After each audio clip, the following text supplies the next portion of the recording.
All right, good evening, Sunday, September the 8th. It's I think about 11 o'clock at night. I am just getting ready for bed. However, needed to come down and check on the microgreens that we've got growing because I had not watered them earlier, and so I wanted to check on them. So just thought I'd give you guys a look around, see kind of what's going on. Things are a little slow right now, but let's take a look. So I've got 6 trays of microgreens growing right now at the moment. So I've got, this is a tray of broccoli. So just got that one watered. This one I've got kale in the front and cabbage in the back. This one we've got mild mix in the front and spicy in the back. These you can't hardly see them, but these plexiglass, I'm tapping it here, these plexiglass dividers are working great. Down below we've got a tray of radish, which I don't think I spread these seeds too well. I've got some pretty bunched up back there and some kind of sparse here. I didn't do so well. And then we've got 2 trays of peas growing. We did not go to the farmer's market yesterday, so it's been now 2 weeks since we've been there, but the last time we were there we sold out completely of our peas, so I did decide to go 2 trays this time around. So that's what I got growing for microgreens, is those 6 trays. The full trays is the broccoli, the radish, and then the peas, and then we've got the kale, cabbage, and the mild spicy as half trays. So, but that's definitely working to be able to give the customers a variety without having to grow a full tray, so that way they get each variety every week. So I am liking that. On to the hydroponics. So we've got these 2 totes were harvested, and unfortunately I'm still thinking temperature was a lot of the cause. We pretty much lost all of that that lettuce and let's see, what else do we have in there? We had lettuce and bok choy. We pretty much lost it all. I think we managed to save 2 heads of lettuce out of 12 plants. So definitely need to work on management of temperature in the grow room for future. But anyways, those have been harvested, and now I've got a dozen new plants in there that were in the seed starter. And then from there we've got a couple more totes up here, and then we've got, these are the closest ones down here to harvest. So I think this next week that one is set to harvest. They're still looking good. We've got red Russian kale in the back. We've got some red leaf lettuce in the front. Those aren't bolting yet. They're looking good, so hopefully we'll have some lettuce for this week's farmer's market. Then I've got some green leaf and some bok choy back there, so that'll be the following week. Then it jumps up to this one, which is, let's see what's in there, red leaf and Paris white. Now I gotta look here. I did switch over to Johnny's seeds from Burpee. Okay, so those 2 totes down there are still, with the exception of the red Russian kale, which is actually I planted from microgreen seed. But otherwise those 2 totes are Burpee seed. Now, starting with this one, this is Johnny's seed.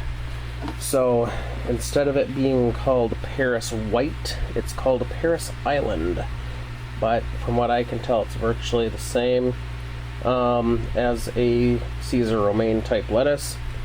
This is a red salad bowl. They actually call it the same thing. We've got green salad bowl and red Russian kale back there. These two totes, they're too small to really see right now. But I've got bok choy, red leaf and green leaf, and also that Paris Island in there. So that will actually complete out our farmers markets for the year. So we've got, because that'll run us through mid October, and then we'll be done with farmers markets. So seed starter. Light's not on. I've got some fans running up here in the window to help pull in some of that cooler night air. So that's what these cords are. Seed starter is noticeably empty. So we have made the decision to stop production on the hydroponics. We had enough to go through the end of our season with the farmers markets, and then we decided we're shutting down for a revamp. So I did start that today. Gave Samantha quite a bit of scare. Note to self, when working with power tools out in the garage, and she knows you're working with power tools, don't then all of a sudden run in the house and with your finger wrapped in your shirt and ask for a towel. So I did cut myself, nothing too major, but I've got a band-aid there. I actually was using a razor blade and it slipped and cut into my finger. So but yeah, she thought I cut it with a power tool because that's what I was using when she was out there. So anyways, note to self. This here is what I was working on. Let's take a look. So it doesn't look like much. It looks like a long white rail. But this is the new experimental seed starters. I'd been considering going to a nutrient film technique, NFT, style of rail. Typically those are like a PVC tube with holes in it. The other thing people use a lot for the DIY ones is a 4x4 plastic post cover. It's meant to slip over top of a 4x4 and for like deck railings and stuff. The issue with those is that I've found is, of course, once you glue a cap on the end to keep them watertight, then you can't get inside them very easy to clean them. You've got water, nutrients running through, you're bound to get algae in there. So even with trying to keep light out, you're bound to get algae in there. So I didn't like those. I looked at them. I liked the square tubes because they'd sit nice and flat, but I still didn't like them. So yesterday, after we kind of got rained out from the kite flying with the kids, I took the kids and went for a drive, and we went down to one of the big box hardware stores, and I started looking. I found those post tube covers, looked at them a bit, priced them, looked at a few different things. So here's what I came up with. I'm going to take the cover off here. So this is, they call this K-snap, this is actually, I guess, technically U-snap. It is vinyl rain gutter. Now these come in a 10-foot long stick. Just try to turn the light on here. Oh, speaking of light, I don't know if I showed you guys. My wife got me this really nice, like 34-inch long LED shop light. Here's a box for it. Smart Electrician brand LED shop light, 3,000 lumens, 34 by 4 by 2 1/4. So yeah, I just zip tied it up here to the top. That is an awesome light. Lights up my workbench. There's the knife that I cut myself with. Anyways, let's move one of these. Let's move one of these gutters down. So there, maybe you can see a little bit more. So yeah, these things are a couple inches, about 2.5 inches deep. They're kind of shaped like a U. There's the end profile. I do have a cap on that. So, you know, and some people have used these and just set your net cups down in it, but then this is all open, water flowing through here, and you get, you know, a lot of light exposure to that water, and I really didn't want that. So here's what I did. A 10-foot stick of this stuff was like $5. I mean, it's cheap. The end caps, I think, were more expensive. I think these things were like $1.50 a piece or something. I mean, they were more expensive than the gutter itself.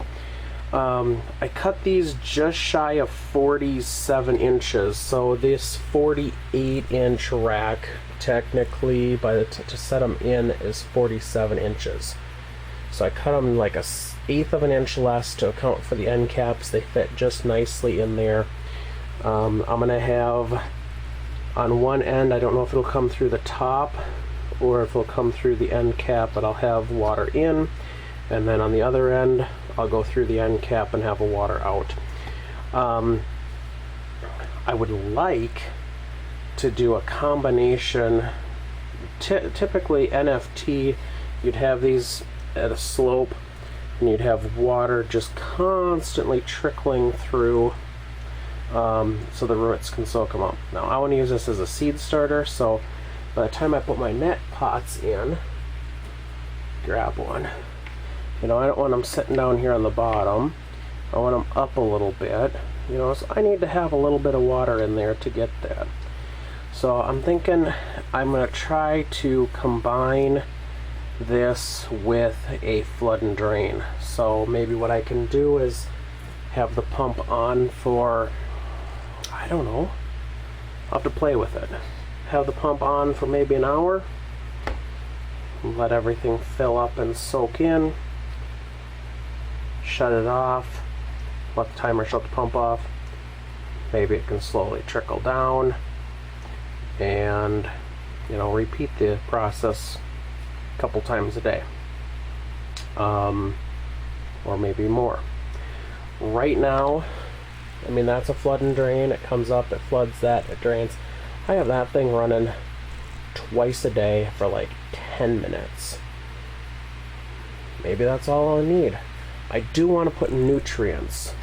I do want to run nutrients through this. My current seed starter is water only. I do want to run nutrients through this. My goal is to actually keep the plants in this for 4 weeks. Because if I can keep them in here for 4 weeks, then I need 3 more weeks of growth cycle. 3 more weeks of growth cycle. I can do 12 plants. 1 week, 2 weeks, 3 weeks. Right there. To give you an idea of a 4-week-old plant, these are 4 weeks old. This is how big they'd be when they come out of the seed starter. These had no nutrients for the first 2 weeks of growth, and then nutrients for the second 2.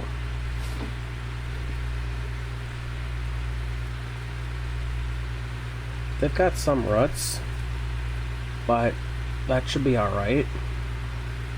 These roots are really green. Haven't really seen those.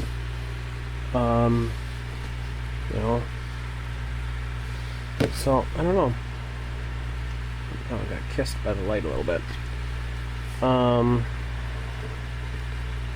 So we'll see. I'll try to pull this one all the way out. There we go. Focus. So yeah. Roots are 10 inches long maybe. I should be able to do that. But then transfer over here for 3 more weeks. Maybe. We'll see. I want to be able to open this up to clean this, which is exactly what I've got. But now what to do? I want a cover for this. So I happen to run across this is actually kind of a trim board. I don't fully care that it has the texture on the one side, but this is about, let's see if that'll focus. It's PVC. It's about 3/8 of an inch thick, but it's very lightweight. This was about 6 inches wide, 5 3/4 inches wide. I did cut it down. So here's what I did. I cut it down to 5. This stuff is 4.5 inches wide. I cut this down to 5, and I made a groove on both sides to set over the lip of this. These caps are a little bit thicker, so here's where I cut my finger. I was using that knife, and I kind of whittled out the whole groove on the end. So now this, see if I can get it on there.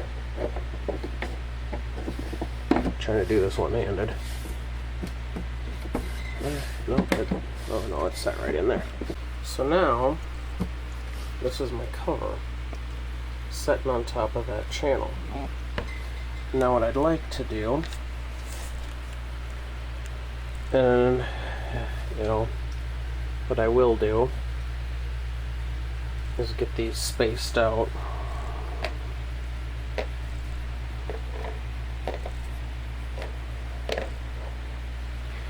And I'll drill holes in the middle for my net pots.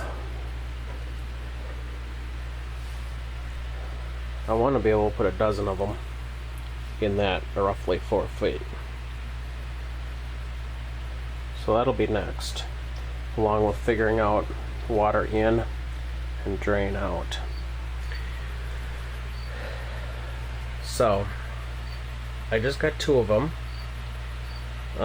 Typically in the wintertime, if we grow 6 plants a week for ourselves, right now that's enough. So I've got 2 rails, and if I do, you know, if I can put a dozen plants in, I can do 6 and 6. So I'll do 2 weeks worth in one. That'll be my experiment. If this works, then I can always ramp it up and build a couple more of these. So I'm gonna use that reservoir. I've got a pump in there, so I can use that pump. But I need to do a little bit of plumbing to get it to split between the 2 rails. And then I think what I'll do is I'm gonna have the line come up, water come in over there, flow this way, drain out, down. I'll put my reservoir, I think, down there, I don't know, but then I'll get rid of all that. So, and then that workbench will be moving over there, which will free up that space. I've got a whole nother idea, but we'll wait and see. Alright, well,